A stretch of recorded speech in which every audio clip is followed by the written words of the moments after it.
Ukraine যুদ্ধ শুরু হওয়ার পর থেকে পারমাণবিক অস্ত্রের ব্যবহার নিয়ে রাশিয়া বারবার কড়া বার্তা দিয়েছে।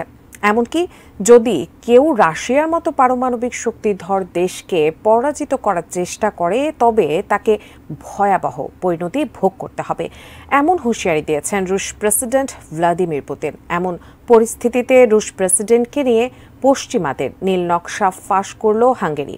বিস্তারিত শেখ ফরিদের রিপোর্টে।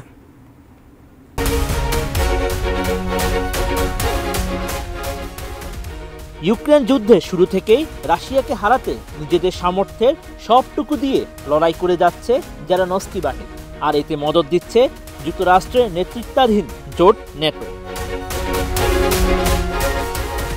এমন পরিস্থিতিতে পশ্চিমা এসব দেশের চাঞ্চল্যকর এক নীল নকশা পাশ করেছেন ইউরোপীয় ইউনিয়নের সদস্য হাঙ্গেরি। দেশটি জানায় পুতিনকে পরাজিত করা নয়, বরং আরো ভয়ঙ্কর লক্ষ্য নিয়ে এগিয়ে যাচ্ছে পশ্চিমারা।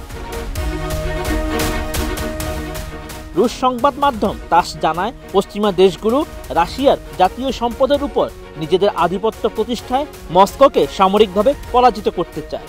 হাঙ্গেরির এক টেলিভিশনে দেওয়া সাক্ষাৎকারে চাঞ্চল্যকর এমন মন্তব্য করেছেন দেশটির প্রধানমন্ত্রী ভিক্টর অরবান। এর আগে 1990 সালে তারা একই ধরনের উদ্যোগ নিয়েছিল বলে দাবি করেন তিনি। পশ্চিমারা কেন ইউক্রেনে রাশিয়ার পরাজয় দেখতে চায় এমন প্রশ্নের জবাবে পুতিন ঘনিষ্ঠ মিত্র ওরবান জানান, পশ্চিমা যেসব নেতারা পুতিনের পরাজয় দেখতে চান তাদের উদ্দেশ্য খুবই পরিষ্কার। এটা শুধু অর্থের লোভ, যা তাদের প্রভাব ও ক্ষমতা অর্জন করতে সাহায্য করবে। এ সময় 1990-এর দশকের সময়কালের কথা স্মরণ করে হাঙ্গেরির প্রধানমন্ত্রী জানান, ইউরোপিয়ানরা তখন রুশ সরকারের দ্বারা অনুপ্রাণিত হয়ে রাশিয়ার অর্থনীতিতে অনুপ্রবেশ করতে সক্ষম হয়েছিল, এমনকি তারা কোনো প্রতিরোধের সম্মুখীন হয়নি।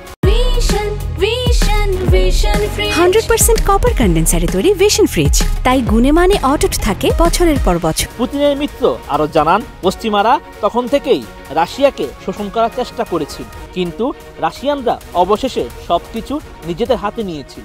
যেভাবে তারা উপযুক্ত মনে করেছিল সেভাবে সবকিছু পরিবর্তন করেছে। পশ্চিমারা এখনো সেই সময়ের কথা ভেবে আবেগতাড়িত হয়ে ওঠে এবং পুনরায় এমন একটি সুযোগের সন্ধান করছে। পশ্চিমাদের ধারণা, ইউক্রেনে রাশিয়ার পরাজয় তাদের আবার সেই সুযোগ সামনে এনে দেবে বলে মন্তব্য করেন ওরবান।